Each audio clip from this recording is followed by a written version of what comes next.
Ce matin, on aborde Jean, l'évangile de Jean, chapitre 4, les versets 1 à 26. Alors, ça commence. Bon, je vous encourage de prendre votre Bible et puis de lire en même temps avec moi. Le Seigneur sut que les pharisiens, donc on a appris à connaître ces pharisiens-là, avaient appris qu'ils faisaient et baptisaient plus de disciples que Jean. On voit qu'ils surveillent ce qui se passe parce qu'ils se sentent menacés, ces religieux-là. Alors, ils voient que l'influence de Jésus dans le pays grandit davantage. Ça les inquiète. Toutefois, Jésus ne baptisait pas lui-même, mais c'était ses disciples. Jésus ne voulait pas baptiser d'eau parce que lui, son baptême, c'est un baptême de l'esprit. Ça veut dire qu'il veut plonger les gens dans l'esprit. S'il avait baptisé d'eau, il y aurait une confusion ici parce que Jean-Baptiste avait dit, moi, je vous baptise d'eau, mais celui-ci vous baptise du Saint-Esprit, ce qui est un baptême beaucoup plus important parce qu'il transforme vraiment les gens. Là. Quand on est plongé dans le Saint-Esprit ou quand le Saint-Esprit vient dans notre vie, bien, c'est toute notre vie qui change là. Alors, Jésus voulait rester identifié au baptême de l'Esprit et pas au baptême d'eau. Alors, il quitta la Judée, retourna en Galilée. Ça, c'est au nord du pays d'Israël, là où il vient, puisqu'il a vécu à Nazareth.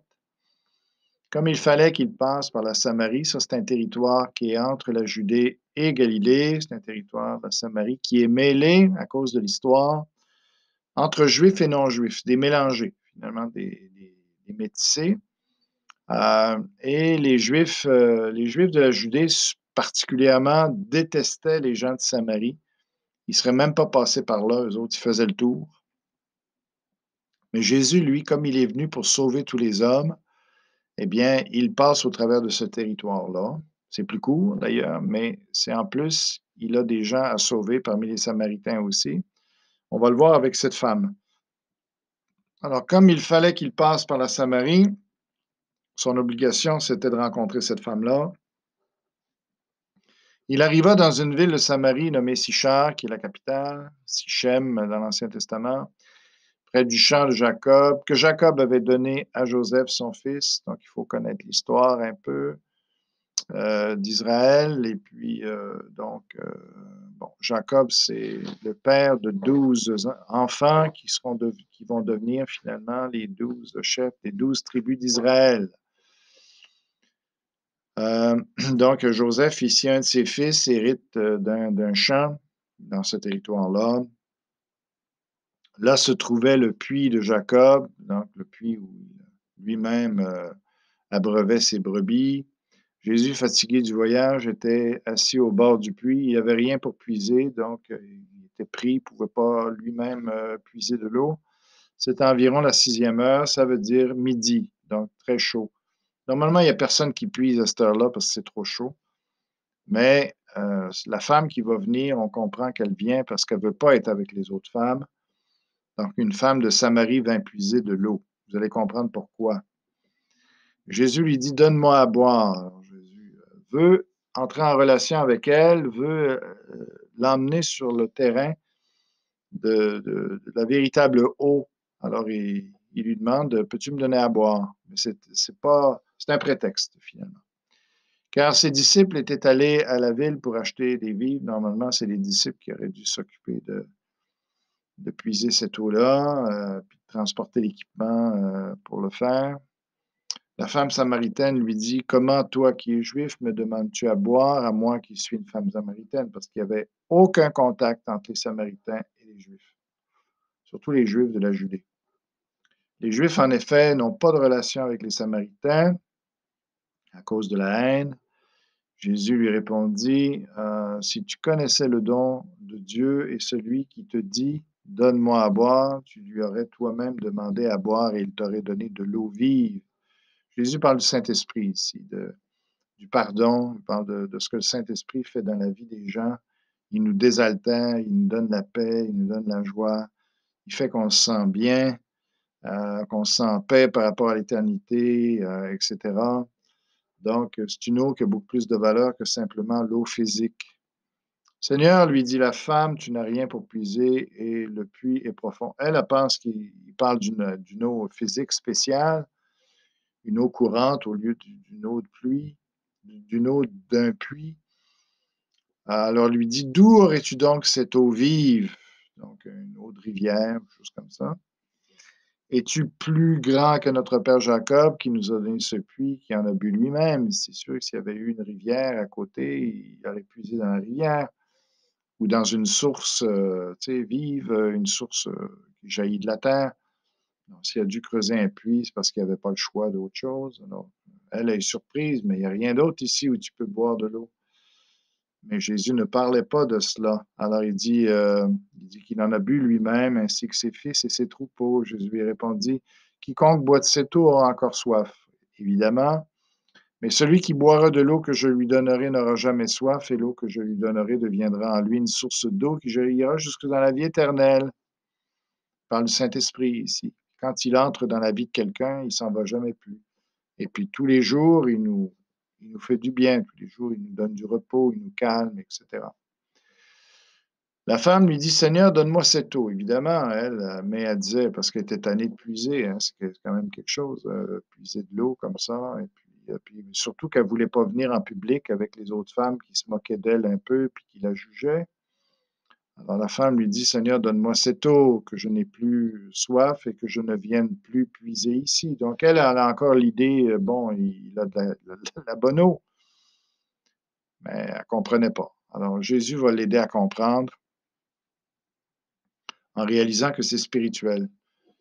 Va, lui dit Jésus, appelle ton mari et viens ici. Alors il fait exprès pour lui montrer qu'elle est pécheresse, mais aussi pour lui montrer qu'il sait, il connaît tout de sa vie, alors ça va lui inspirer confiance, évidemment. La femme répondit, je n'ai pas de mari. Alors, elle ne dévoile pas sa situation exactement, mais Jésus va lui montrer qu'il connaît tout d'elle. Jésus lui dit, tu as eu raison de dire, je n'ai point de mari. Alors, il est très gentil avec elle. Euh, au lieu de lui dire, tu es une menteuse, etc., ou en tout cas, dire, tu ne dis pas exactement toute la situation, non, il dit, alors, il est très correct avec elle, mais après, il lui dit, en cela, tu dis vrai. Seigneur lui dit, la femme, je vois que tu es un prophète.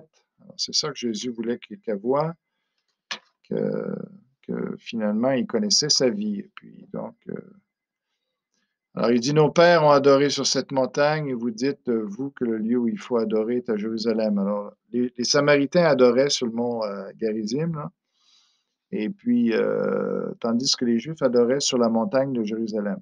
Alors, il y a une compétition entre les deux. On peut voir comme ça ici, hein, c'est mon église qui est la bonne, c'est pas la tienne, etc. Une compétition un peu comme ça. Mais Jésus lui dit, femme, lui dit Jésus, crois-moi, l'heure où vient où ce ne sera ni sur cette montagne ni à Jérusalem que vous adorerez le Père. En fin de compte, c'est pas l'église à laquelle tu appartiens qui est tellement importante, parce que c'est pas ça qui donne la vie. Ça ne veut pas dire que les églises sont pas importantes, mais c'est pas les églises qui donnent la vie. Jésus va dire ce qu'il faut ici. Vous adorez ce que vous ne connaissez pas. Alors, les Samaritains ne connaissaient pas tellement bien la Bible, l'Ancien Testament. Nous adorons ce que nous connaissons, car le salut vient des Juifs. Donc, le Messie va venir des Juifs. Donc, là-dessus, les Juifs sont mieux que les Samaritains. Mais c'est pas pour ça qu'ils sont sauvés. C'est pas parce qu'ils ont une meilleure Église que les Samaritains qu'ils sont sauvés, non. Mais l'heure vient, et elle est déjà venue, où les vrais adorateurs adoreront le Père en esprit et en vérité. Alors, il faut absolument que les gens aient le Saint-Esprit de Dieu dans leur vie pour appartenir à Dieu, pour avoir une communion avec Dieu, pour espérer la vie éternelle. Sinon, tu as beau avoir n'importe quelle Église, appartenir à n'importe quelle Église, tu ne seras pas plus sauvé. Ils disent, car ce sont là les adorateurs que le Père demande. Dieu est esprit, il faut que ceux qui l'adorent l'adorent en esprit et en vérité. C'est seulement si le Saint-Esprit est dans ta vie que tu peux l'adorer correctement puis en vérité. Que tu vas comprendre la vérité puis que tu vas être capable de la vivre. Alors la femme lui dit, je sais que le Messie doit venir, celui qu'on appelle le Christ. Quand il sera venu, il nous annoncera toutes choses. Alors elle savait que le Saint-Esprit c'était le Messie qui allait donner le Saint-Esprit, donc elle fait le lien. Puis Jésus lui dit, finalement, au verset 26, je le suis, moi qui te parle. Alors Jésus lui dit, bien, si tu m'acceptes comme ton sauveur et comme le Seigneur de ta vie, le Saint-Esprit va venir en toi, puis il va faire de toi un véritable adorateur de Dieu. Tu vas être sauvé. Et puis, fait que c'est ça qui est important. L'Église, après, bon, ben, le Saint-Esprit va guider les gens dans l'Église où il veut qu'elles aillent. Mais ce qui est important, c'est si tu n'as pas le Saint-Esprit dans ta vie, tu as beau avoir l'étiquette religieuse que tu voudras, tu es perdu. Il faut absolument que le Saint-Esprit soit dans ta vie. Voilà ce que ça enseigne, ce passage. Bonne lecture.